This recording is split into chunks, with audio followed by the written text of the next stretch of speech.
Hello dear students, तो हम लोगों ने कुलम्स लॉ के क्वेश्चंस कर लिए हैं। अब थोड़ा सा एडवांस इलस्ट्रेशंस देख लेते हैं। एडवांस इलस्ट्रेशन के अंदर क्या होगा, एक्चुअली हम लोग पिछले जो क्लास 11 का कंसेप्ट यूज करेंगे और क्लास 12 का भी अभी तक जो सीखा है उसका भी कंसेप्ट यूज करेंगे और क्वेश्चन को सॉल्व करेंगे।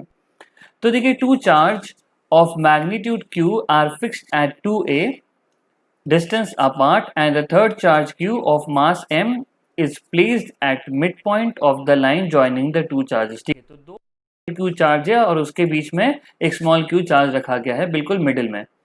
चार्ज सब सेम साइन के है। If Q is slightly displaced from its mean from its position along the line and release then determines its time period। ठीक है, तो हम डायग्राम बनाते हैं फिर अपन क्वेश्चन करते हैं। ठीक है, तो आइए बच्चों, रेडी है हमारा। देखिए क्या हो रहा है ना, ये चार्ज Q है और ये एक चार्ज है Q और इनके बीच में यहाँ पे एक मिनट है ना, और इनके बीच में एक ये चार्ज स्मॉल Q रखा गया है। अब इस स्मॉल Q को हम लोग क्या कर रहे हैं, इस स्मॉल Q को हम लोग डिस्प्लेस कर रहे हैं, थोड़ा सा डिस्प्लेस कर रहे हैं। It is slightly displaced from its position along the line. तो अलोंग द लाइन डिस्प्लेस करे, तो देखो हम लोग ने इसको अलोंग द लाइन डिस्प्लेस कर दिया। ठीक है ना, अलोंग द लाइन डिस्प्लेस है, कितना क्या है, x क्या है। तो देखो इस चार्ज से जो दूरी हो गई है वो हो गई है a प्लस एक्स और इस चार्ज से दूरी होगी a माइनस एक्स। पहले दोनों से दूरी a थी, लेकिन जैसे ही आपने इसको थोड़ा सा डिस्प्लेस कर दिया तो ये दूरी होगी a प्लस एक्स और ये दूरी हो गई हमारी a माइनस एक्स। हमें क्या करना है, डिटरमाइन इट्स टाइम पीरियड। ठीक है ना, अब देखो टाइम पीरियड निकालने के लिए होना चाहिए, वो होना चाहिए inversely directly proportional to minus x. ठीक है ना, हमने एसएचएम पढ़ा है, तो ये f इक्वल्स टू आ गया माइनस के एक्स, यहाँ पे f इक्वल्स टू आ जाएगा माइनस के एक्स। और टाइम पीरियड कैसे निकालेंगे, t बराबर आ जाएगा 2 pi under root m by K. ठीक है ना, अब देखो ये दोनों फोर्स एक दूसरे के क्या लग रहे हैं, ऑपोजिट डायरेक्शन में लग रहे हैं। ठीक है ना, अब देखो कौन सा फोर्स बड़ा होगा। ठीक है ना, अगर हम लोग ध्यान दें तो जो फोर्स होता है वो inversely proportional to R square होता है। तो दूरी जितनी कम होगी फोर्स उतना ही बड़ा होगा। अगर आप दूरी देखो तो a माइनस एक्स की कम है और a माइनस एक्स के लिए ये q चार्ज रिस्पॉन्सिबल है और q चार्ज के कारण जो फोर्स आ रहा है F2। तो दूरी कम होने के कारण F2 बड़ा होगा F1 से। तो जो नेट फोर्स होगा ना, देखो नेट फोर्स की जो डायरेक्शन होगी, नेट फोर्स की डायरेक्शन इस डायरेक्शन में होगी, यहाँ पे हमारा नेट फोर्स लगेगा। तो आप देख पा रहे हो कि जो नेट फोर्स है ये डिस्प्लेसमेंट के क्या है, अपोजिट डायरेक्शन में है, तो ऑब्वियस सी बात है कि एसएचएम होगा ही होगा। ठीक है ना, तो चलिए फोर्स निकालते हैं हम लोग। तो फोर्स बराबर क्या होगा, तो नेट फोर्स कर देते हैं F1 माइनस F2 कर देते हैं नेट फोर्स। ठीक है ना, तो ये हो गया F1 और ये हो गया माइनस F2। तो F1 कितना होगा, देखो F1 हो गया K Q अपॉन F1 के लिए डिस्टेंस कितनी है, a प्लस एक्स का होल स्क्वायर। ठीक है, माइनस क्यू क्योंकि दोनों एक दूसरे के ऑपोजिट है, के क्यू क्यू अपॉन ये हो गया हमारा a माइनस एक्स का होल स्क्वायर। ठीक है, तो अगर आप इसमें से k q को कॉमन ले लो तो ये आ रहा है 1 अपॉन a प्लस एक्स का whole square minus 1 upon a minus x का होल स्क्वायर। ठीक है बच्चों, चलिए आगे बढ़ते हैं। अब देखो इसका जो एलसीएम आएगा ना, अगर हम इसका एलसीएम देखें तो इसका एलसीएम यहाँ पे आएगा के क्यू क्यू और ये एलसीएम आ जाएगा यहाँ पे a square minus x square whole square. आप सोचो a square minus x square whole square क्यों आएगा। देखिए बच्चों ये लिखा हुआ है ए प्लस एक्स होगा होल स्क्वायर, इसका मतलब a plus x into a plus x और ये है a minus x into a minus x. तो a plus x a minus x क्या हो जाएगा, a square minus x square, और दो बार लिखा हुआ है तो a square minus x square का होल स्क्वायर। ठीक है, यहाँ पे आ जाएगा a माइनस एक्स का होल स्क्वायर और ये माइनस आ जाएगा a प्लस एक्स का होल स्क्वायर, है ना, बिल्कुल इजी। फिर यहाँ पे equals to k q q, अब आप इसको ओपन कर दीजिए, a square plus square minus 2ab, फिर ये minus a square plus b square, है ना, आप चाहो तो इसको माइनस रख देते हैं, स्टेप जम नहीं करते हैं, ये हो गया प्लस और ये हो गया प्लस 2ax, ठीक है। और ये नीचे जैसे यहाँ पे लिखा हुआ था ए स्क्वायर माइनस एक्स स्क्वायर का होल स्क्वायर, ठीक है। अब देखो जब आप ब्रैकेट खोलोगे तो ए स्क्वायर और एक्स स्क्वायर तो कट जाएंगे, -2x और -2x जुड़ जाएंगे, ठीक है ना। तो ये हो गया है k q q -4ax upon ए square minus x square whole square. आगे बढ़ते हैं बच्चों, बस खत्म होने वाला क्वेश्चन। तो देखिए यहाँ पे क्या आया, के को लिख दो 1/4 साइलेंट naught capital Q small Q -4ax upon ए square minus x square whole square. तो 4 और 4 को काट दो, इसको यहीं पे इक्वल्स टू करके लिखते हैं। ये हो गया minus Q Q A x upon x square upon A square minus x square का होल स्क्वायर, ठीक है ना, अपॉन ए स्क्वायर माइनस एक्स स्क्वायर का होल स्क्वायर। तो देखो f इक्वल्स टू माइनस के एक्स आ गया। अब यहाँ पे हम लोग एक कंडीशन लेते हैं, if a is much greater than x, तो क्या होगा, हम लोग x को निगलेक्ट कर देंगे डिनोमिनेटर में। तो जो फोर्स हो जाएगा वो हो जाएगा minus Q Q A x, अच्छा यहाँ पे पाई एप्सिलॉन नॉट भी आएगा और ये आ गया divided by pi epsilon not, ये हो जाएगा a⁴, क्योंकि अपन यहाँ पे एक्स स्क्वायर को नेगलेक्ट कर देंगे क्योंकि a x से बहुत बड़ा है। तो देखो क्या हुआ कि ये जो a है यहाँ पे, ये जो a है ये इस a से कैंसिल होगा, तो यहाँ पे हमारा फोर्स आ जाएगा minus Q Q x upon pi epsilon not a Q.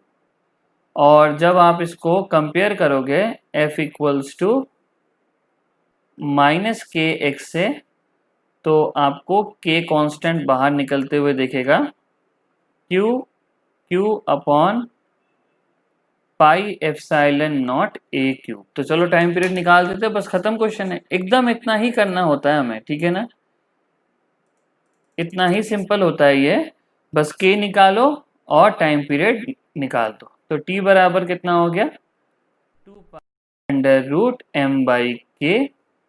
अगर हम लोग इसको सॉल्व करें तो ये हो जाएगा t बराबर 2π, k की वैल्यू पुट कर दो, √m तो m है, तो k के अंदर रेसिप्रोकल होके ये pi epsilon not a cube ऊपर चल जाएगा और ये हमारा अपॉन में आ जाएगा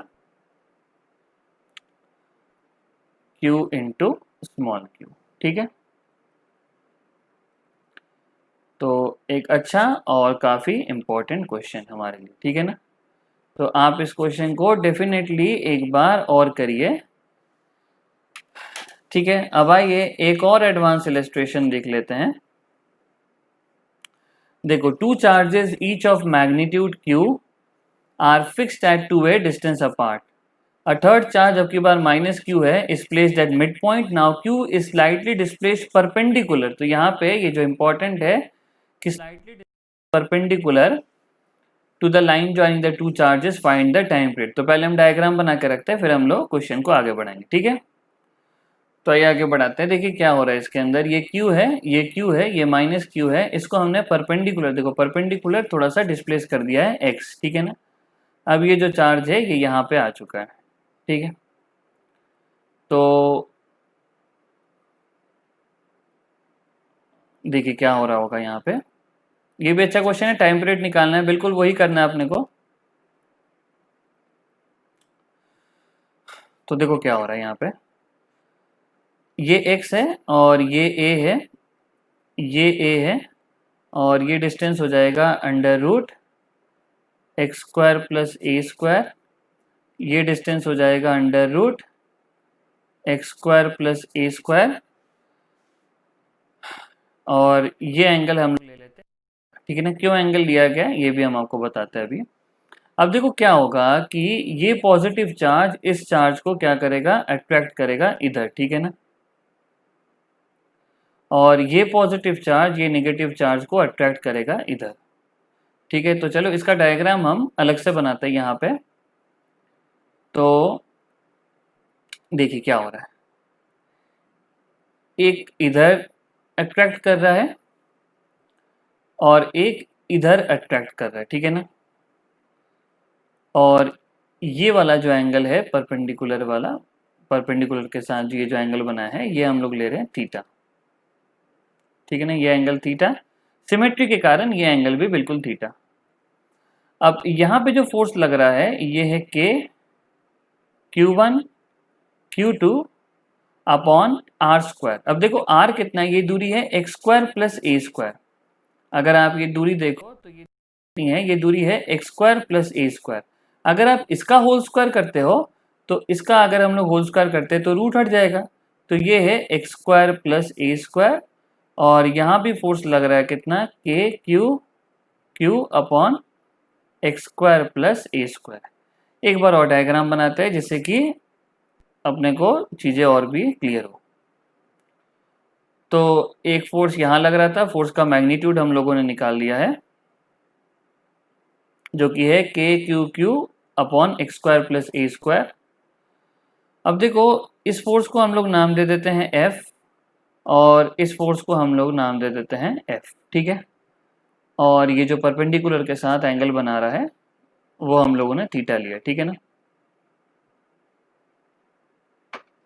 तो ये एंगल यहाँ पे थीटा है और ये एंगल यहाँ पे थीटा है। अगर आप देखो तो इसके कंपोनेंट्स होंगे, ठीक है ना, इस फोर्स के। एक तो ये कंपोनेंट होगा और एक कंपोनेंट हमारा ये कंपोनेंट होगा, ठीक है ना। ठीक वैसे ही इस फोर्स के भी ये जो ये वाला फोर्स है इसका एक कंपोनेंट यहाँ आएगा और इसका एक कंपोनेंट नीचे आएगा, ठीक है ना। अगर आप इस कंपोनेंट की बात करो तो इसके लिए ये हो जाएगा, इसके लिए ये हो जाएगा एफ साइन थीटा और ये वाला हो जाएगा हमारा एफ साइन थीटा, ठीक है ना।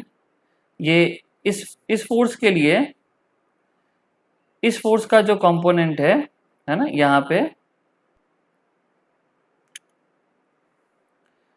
इस फोर्स का जो कंपोनेंट है ये वाला जो फोर्स है इसका एक हॉरिजॉन्टल, एक ये अगर अपन इसको हॉरिजॉन्टल माने तो जिसके साथ एंगल होता है वो cos थीटा बन जाता है। तो इसका एक कंपोनेंट आएगा f cos थीटा और एक कंपोनेंट आएगा f sin थीटा। इस फोर्स का एक कंपोनेंट आएगा f sin थीटा और इसका एक हॉरिजॉन्टल कंपोनेंट आएगा f cos थीटा। तो आप देख पा रहे हो कि f sin थीटा एक दूसरे को कैंसिल कर दे रहे हैं, तो जो नेट फोर्स आएगा वो क्या आएगा, f cos theta plus f cos theta, ये हो जा रहा है 2f cos थीटा, ठीक है ना।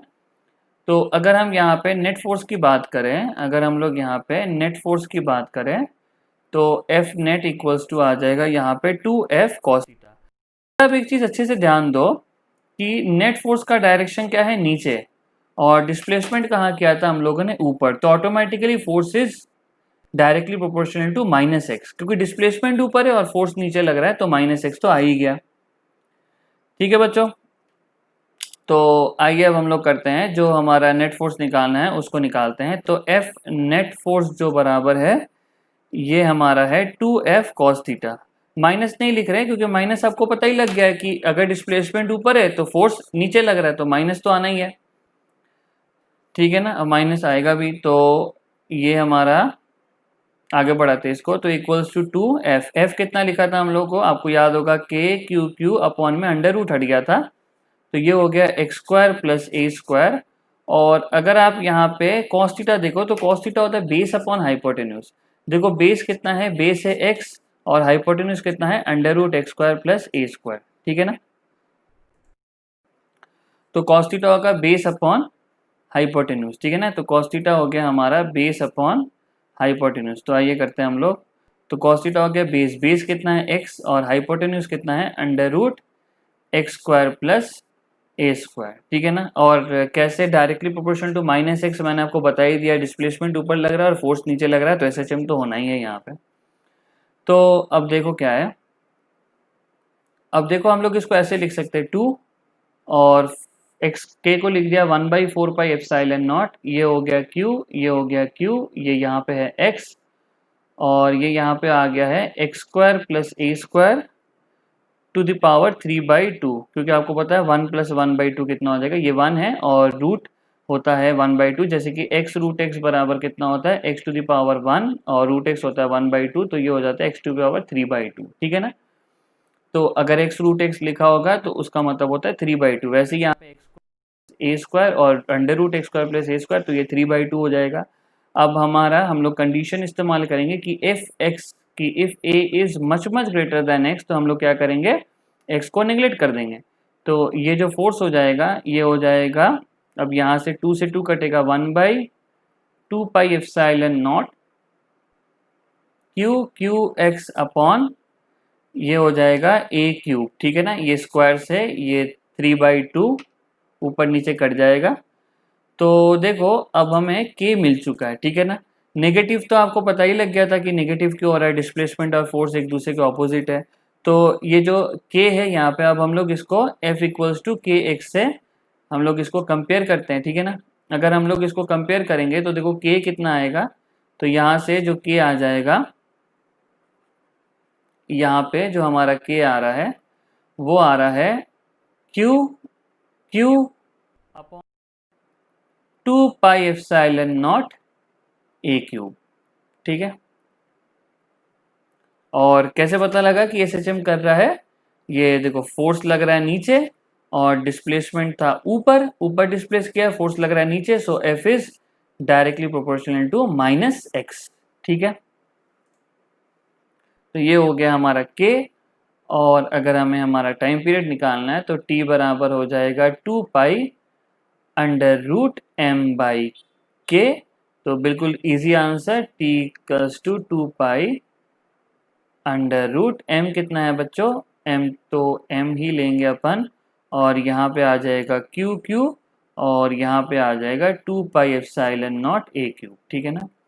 तो आप चाहो तो इसको मेमोराइज कर सकते हो, मान लीजिए जेई मेन या फिर नीट में आ गए तो डायरेक्टली अपन इसको कर पाएंगे, ठीक है ना। एक तो ये हो गया परपेंडिकुलर करा जाए, एक हमने ये इलस्ट्रेशन किया कि अगर अलोंग किया जाए, ठीक है ना, अलोंग किया जाए। देखो यहाँ पे भी जो नेट फोर्स हो रहा है वो नेट फोर्स इधर डायरेक्शन है ना। यहाँ पे भी जो हमारा जो नेट फोर्स है वो F2 बड़ा है, तो नेट फोर्स कहाँ लगेगा, हमारा इधर लग रहा है ना। नेट फोर्स यहाँ लग रहा है और डिस्प्लेसमेंट कहाँ क्या है, यहाँ क्या है, तो दोनों एक दूसरे के ऑपोजिट है। तो जब भी फोर्स और डिस्प्लेसमेंट एक दूसरे के ऑपोजिट होता है तो वहाँ पे क्या होता है बच्चों, वहाँ पे एसएचएम आता है, ठीक है ना। तो जब भी फोर्स और डिस्प्लेसमेंट एक दूसरे के ऑपोजिट होगा तो सिंपल हार्मोनिक मोशन आ जाएगा।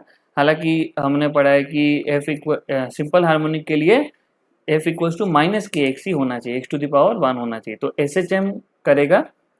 तो अगर फोर्स और डिस्प्लेसमेंट एक दूसरे के ऑपोजिट है तो वो एसएचएम करेगा।